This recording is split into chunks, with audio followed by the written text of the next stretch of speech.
What's going on, guys? In this video, we're going to be talking about our top 5 biggest cultural shocks since being here in Guatemala. And if you're new to the channel, my name's Chris. I'm Grace. And right now, we're slow traveling through Guatemala with our 1-year-old golden retriever, currently in San Pedro, La Laguna, here on Lake Adeland.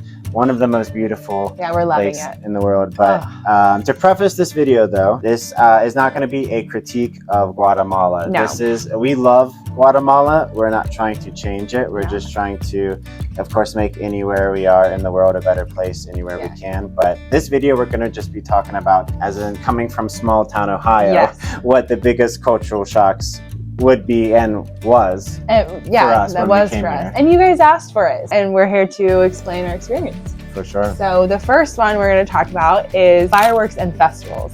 So, oh my gosh. The Bombas is how they are referenced here, but they are really just one big loud firecracker. They go off all of the time. Yeah, so bombas are just, like she said, a massive firecracker, or kind of firework as well. They usually do fireworks. They shoot them up into the air out of these like metal, I don't know, like homemade mortar, pretty much, yeah. Thing. I don't know. It's just they're really loud. They use them a lot during processions and celebrations and holidays and like anything possible. They use these to celebrate life, which is wonderful. But if you are going to some of these more religious or cultural ceremonies, you should prepare to see those there, right? Because we were shocked by them. Because they're very loud, and of course we're wanting to get involved with all of the different festivals and activities and processions and celebrations going on. But you'll just be standing there like watching this beautiful float go by right in front of you, and all of a sudden something sounds like it blew up next to you. Next to you. I actually had a gentleman tap me on the back the other day and was like, you know, there's going to be a bomba going off behind you, and you like move out of the way, you're really close. And I was like, okay.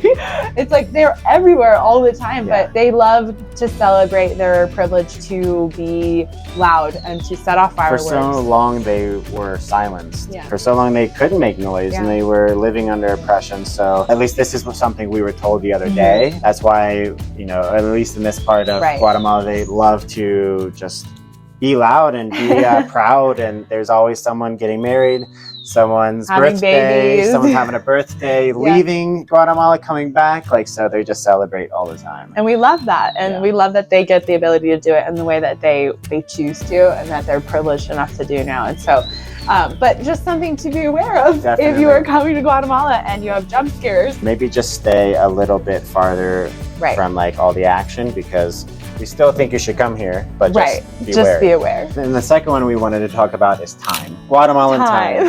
Time is a whole nother thing. It's almost like a suggestion. Time is a suggestion. And we're saying this trying to be respectful. It's funny because when someone tells us 2 o'clock here, you know, be at this certain location at 2 o'clock, they leave room for the unexpected hellos on the streets. And like they leave, oh, you needed to go run to the tienda real quick. Like it actually means 2:30, 2:45.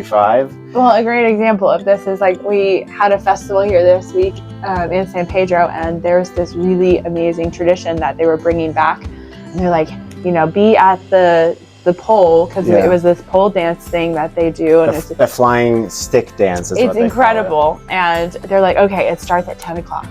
And so we get there at 10 o'clock, you know, and they're not even set up yet. And then we're like, oh, okay, no worries, it's Guatemala, right? Like it'll be fine. So we stick around. 2.5 hours later, the dancers finally arrive. And it was like, so anyway, that is an example. It's like if you have like the expectation of like knocking things out on a schedule according to Guatemala, it probably won't happen that way. And then it was a great celebration. It was. It was beautiful, something they haven't done in 80 years here in San Pedro. But it was something we really wanted to see. If you're trying to possibly squeeze something in before the last lancha of the day, you might want to consider, because and if you haven't seen launches or how to get around here on Lake Adeland, check out our transportation video if you haven't seen we'll leave that below. And then there was like Rafael's soccer game that we just went to. That so our Spanish teacher is the coach of a soccer team here in San Pedro, and he invited us to come attend. Of course we're like, yes, we will come. And so we show up, and he's like, all right, it's 2 o'clock, be there at 2 o'clock. And we're like, perfect. we get there again on time. At like maybe even like 2 minutes after 2 o'clock. Yeah, I mean, almost on the nose, right. you know, and then we get there and it's not even open. Like the stadium we arrived to is locked. The janitor has to end up letting us in. And then he's like, oh, you know, walk around, enjoy yourself. He's so sweet, so nice. But we end up waiting like 20, 30 minutes and then the team shows up. Yeah. And then it's another 30 minutes until the for game. warm up and stretches and everything. And so we end up not even seeing the game until 3 o'clock. Most of the little crowd that was there didn't show up till like after 3 because they knew. They all do have like an internal clock also. Like somehow all of the locals just like know when to show up, even though it's supposed to be at a certain time. Yeah. It's a skill set. It's amazing. Yeah. Really, the third culture shock for us was probably Spanish being their second language. Oh, yeah. We forgot that. In fact, we got here and realized that the traditional Mayan language is their first language, and there's different Mayan dialects. Yeah, there's like over 20, I think, just here around the lake, yeah. or around Guatemala. I don't know, either around Guatemala or around the lake.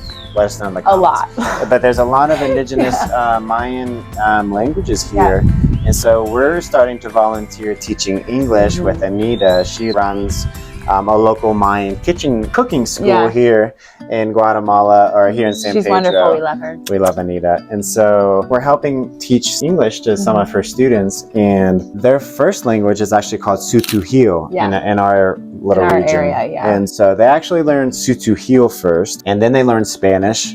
And then now they're learning English. And these kids are like 8 to 11 years old. Yeah, I think about that age. Yeah. And they're on their third language. And they're doing it, they're not even being forced to do it, which is crazy. Yeah. And this is getting off topic, but but they're coming to, willingly learn a third language at 9 years old, 10 years old. And so it's really quite amazing when you think about it and break it down, because we're here just trying to learn one language. Right. So our second language, but we're still like I feel like I'm at the same learning level as them in language. And so it's just really incredible and humbling, and just something that we were really shocked by, because we didn't realize that, I don't think, until we got here. No, I mean, I had been here before, so I remembered that they spoke Mayan here, or different, languages than Spanish, but you forget. You forget it's their second language. So going through the markets, everyone's on their second language here. It's not, we're on Spanish, they're on Spanish. Obviously they can speak fluently, but I guess kind of segue into the fourth one would be like shopping.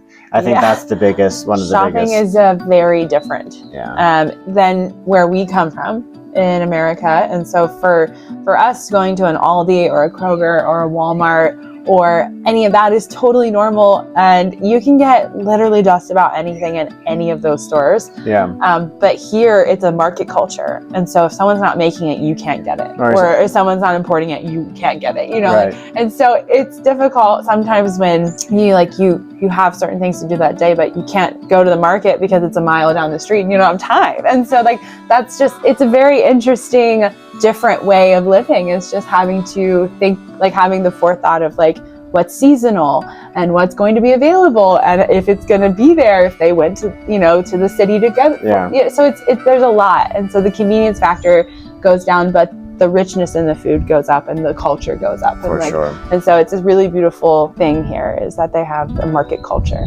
but it's just a culture shock. I haven't been able to find feta cheese, for instance, and I want feta cheese so bad. The closest thing we have to a grocery store where we're staying at is a little produce stand.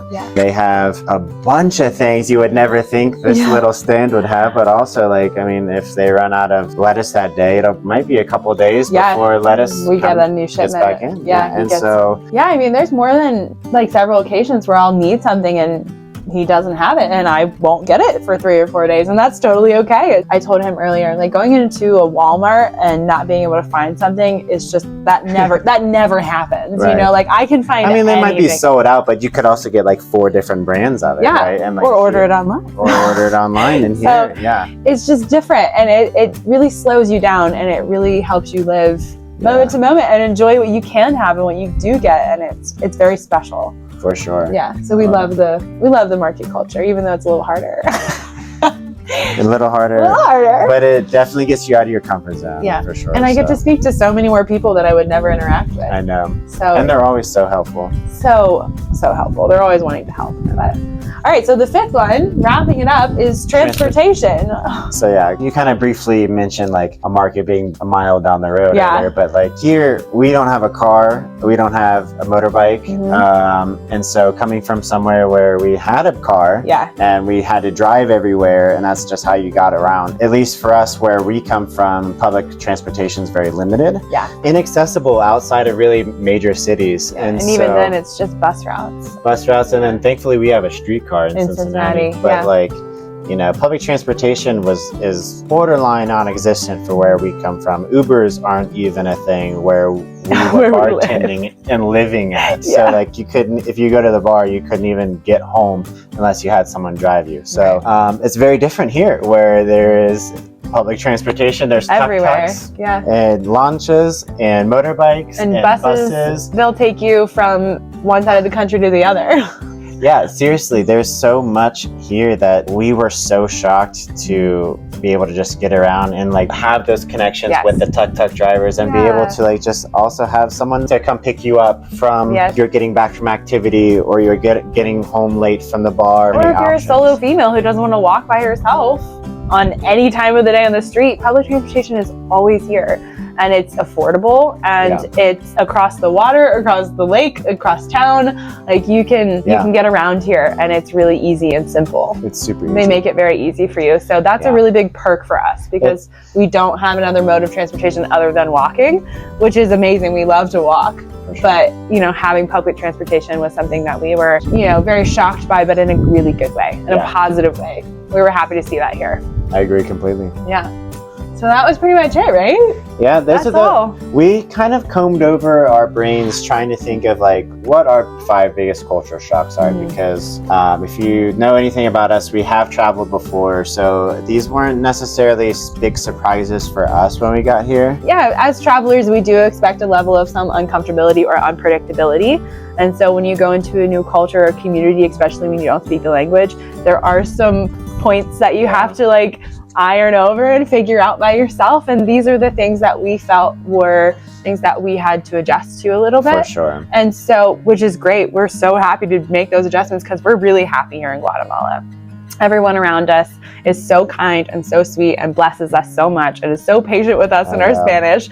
And so for us, adapting to Guatemala is just a privilege. And sorry, I'm like getting emotional almost. Like Guatemala, it really is just such a special place. And so we're very blessed to be here to, you know, have these culture shocks hit us the way they do in a beautiful way. So I love that, yeah. And we, like she said, we get blessed every single day. I actually teared up. I'm getting emotional. In a couple of videos that we've done because like, it is serious. I mean, it is like, there's cultural shocks, and that's why I wanted to preface the video before was, you know, this isn't a critique of Guatemala. It is just so funny seeing the differences. Yeah. And seeing, you know, what makes us so unique from each other, right? Like from Guatemalans to Americans, or from the United States, or anyone. And so, and it's just something we thought we could prepare other, you know, educated travelers or tourists to come do this, is like knowing what to expect or how to prepare for those, because, you know, and like, so these things that we listed out on our list are just things that we might have not been fully surprised by, but it's still shocking coming from straight from the US. And and anybody coming straight from the US would hopefully want to have that information. Did you try again? Oh, Siri. Hey. She was recording the whole time. Oh, thanks, Siri, big brother. Listening. Anyway, so yes, anyone coming from the United States, we felt like these would be things that... Or anywhere, obviously. Or anywhere. But like, it's just been really fun. Deep diving in the beautiful communities here around Lake Adeland. Can't wait to get further out into Guatemala. If you have any sort of recommendations on where we should go, we're trying to, again, show the local businesses and the landscape and the people and just the culture in general. Yes. How beautiful it is here in Guatemala, how much we have been blessed by it, how much we love it here. We don't know how much longer we're going to be here, but trying to just, you know, we're loving it here. We love Guatemala life, and these culture shocks are just something that we've been asking. We wanted to answer. Yeah. So thank you guys so much for being here. We're really grateful. You guys are the reason we're able to do this and show off this. And so we're really happy you're here. If you need to get a hold of us, do it in the comment section. We're happy to see you guys interact with us. Give it a like and share it to someone who you also think might enjoy this video. Again, thank you guys so much for being here. We appreciate you. Perfect. Hasta la vista, baby. Hasta luego. So you ended it with, and then our fifth and final one is transportation. Yeah. Ready? Ready. For realsies? For realsies. What's going on, guys? In this video, we're going to be talking about our top 5